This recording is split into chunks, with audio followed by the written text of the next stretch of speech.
मुझे जानना है कि वहाँ पर आग किसने लगाई। डोंट वरी सर, मुझे बस 2 मिनट दीजिए, मैं अभी लाकर फुटेज आपके सामने रखता हूँ। वेरी गुड, अब जल्दी जाओ। फिर उसके बाद फैंग जाता है और सीसीटीवी फुटेज निकलवाता है। थोड़ी देर बाद वो जंकुक के पास आता है और सीसीटीवी फुटेज उसे दिखाने लगता है। उस फुटेज में साफ साफ दिखाई दे रहा था कि जेनी ने आग लगाई थी, जिसे देखकर जंकुक बहुत ज्यादा गुस्से में आ जाता है। व्हाट द हेल, इस जेनी की इतनी हिम्मत कि उसने ताए को अंदर डाल के वहाँ पर आग लगा दी। उसको तो मैं छोड़ूंगा नहीं, वो कहाँ है, उसे अभी लेकर आओ। सर, मैंने जेनी को बहुत देर से नहीं देखा और जब सबसे पता चला तो पता चला कि वो वहाँ से चली गई।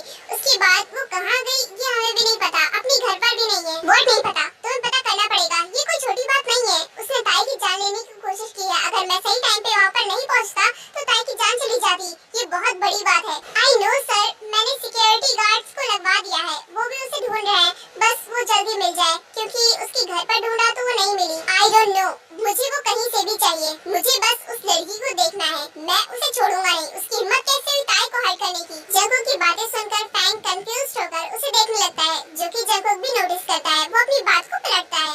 आई मीन वो मेरी एक एम्प्लॉय है ना, तो उसकी रिस्पांसिबिलिटी मुझ पर है, तो बस इसलिए मैं इतना ज्यादा फिक्रमंद हो रहा हूँ, बिकॉज मैं नहीं चाहता कि मेरी वजह से कोई भी एम्प्लॉय को हर्ट हो, बस इसीलिए। आई नो सर, मैं समझ गया। ओके सर, तो मैं अब चलता हूँ, मुझे और भी काम है, तो मैं वो करने जा रहा हूँ। अगर मुझे जेनी के बारे में कोई भी इंफॉर्मेशन मिली तो मैं सबसे पहले आपको आकर बताऊंगा। ओके सर, तो मैं अब चलता हूँ।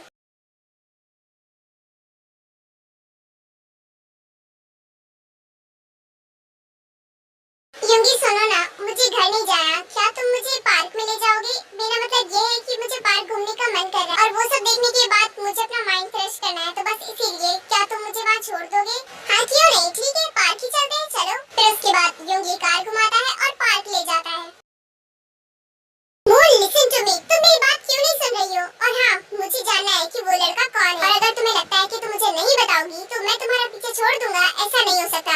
मैं बस तुमसे ये जानना चाहता हूँ कि वो कौन है। प्लीज मेरी लाइफ से चले जाओ, प्लीज। देखो, मैं नहीं चाहती कि तुम मेरी लाइफ में, तुम जब से मेरी लाइफ से गए हो ना, तब से मैं बहुत ज्यादा खुश हूँ। मैं नहीं चाहती कि तुम मेरी लाइफ में वापस आओ और मेरी लाइफ में वापस से दुख भर दो। और वैसे भी तुमने मूव ऑन कर लिया ना, तुमने एक गर्लफ्रेंड बना ली, और हाँ, मैंने भी मूव ऑन कर लिया, बस इतना जान लो। तुम्हें क्या लगता है कि तुम मुझसे झूठ बोलोगी और मैं मान भी जाऊंगा? तुम्हें क्या लगता है मैं पागल हूँ जो मैं तुम्हारी बातों पे भरोसा कर लूंगा? और वैसे भी मैं अच्छी तरीके से जानता हूँ कि तुम मुझसे अभी भी उतना ही प्यार करती हो जितना कि पहले करती थी, तो तुम मुझसे मूव ऑन तो नहीं कर सकती। Oh really? तुम इतने यकीन के साथ कैसे कह सकते हो कि मैंने मूव ऑन नहीं किया?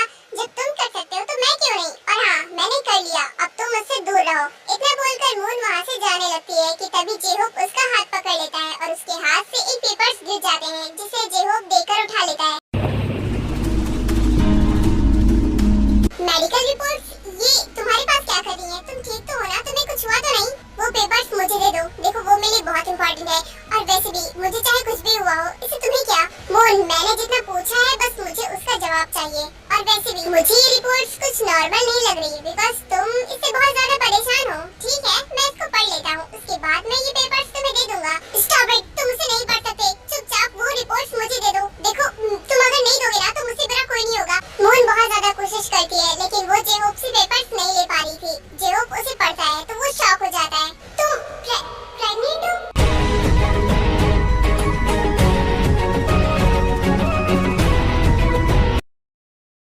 युंगी सुनो ना, तुम मेरे लिए आइसक्रीम ले आओगे? मुझे बहुत ज्यादा मन कर रही है, प्लीज ले आओ। जिमिन, तुम भी ना, ये तुम्हारी आदत मुझे बिल्कुल पसंद नहीं आती, जब देखो तुम्हें कुछ अलग ही मन किया करता है। एनीवे, मैं लेकर आता हूँ, तुम 2 मिनट रुको। फिर उसके बाद युंगी वहाँ से चला जाता है।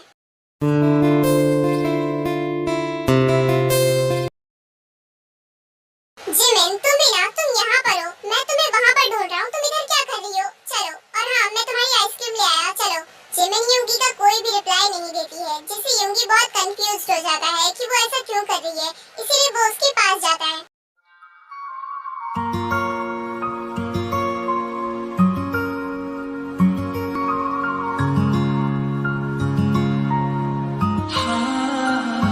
तेरे नालों चली हसीन कोई ना, तारे चन्ने अंबर जमीन कोई ना। मैं जदों तेरे मोटे उत्ते सिर रखिया, ए तो सच्ची समा भी हसीन कोई। सोनिया भी लगणगियां फे वालियां, गल्लां नाल जदों टकराइयां वालियां। तारे देखी लब लब किवें हरदे, तू वाला च लकोइयां जदों रातां कालियां। मैं सब कुछ हार तेरे उत्तों दूंगा, सब सब कुछ वार तेरे तो दूंगा आखिर च जान फिर उसके बाद जिमिन योंगी से उसका हाथ मांगती है। मैं पहली बार दूंगा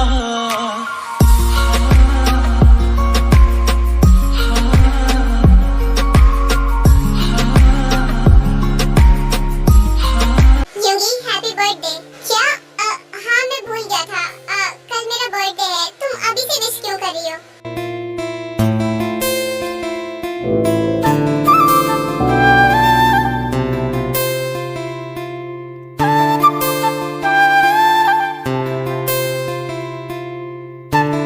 तुम नहीं जानते कि तुम मेरे लिए कितने ज्यादा इम्पोर्टेंट हो। तुम जानते हो तुम मेरे बहुत अच्छे दोस्त हो, बस इसीलिए मैं तुम्हें सबसे पहले विश करना चाहती हूँ। तुम भी ना जिमिन, तुम्हारे लिए सबसे ज्यादा इम्पोर्टेंट तो जिहोक होना चाहिए ना, बिकॉज वो तुम्हारा बीएफ है और तुमसे प्यार भी करती हो। तुम ये क्या बोल रहे हो? हाँ माना, लेकिन ऐसा नहीं है। देखो फ्रेंड भी तो सबसे ज्यादा ऊपर होता है ना, और मेरी डिक्शनरी में लव से ऊपर फ्रेंडशिप है, समझ गए?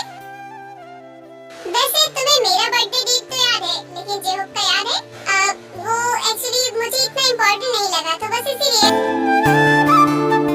क्या हुआ? तुम ऐसे क्यों देख रहे हो?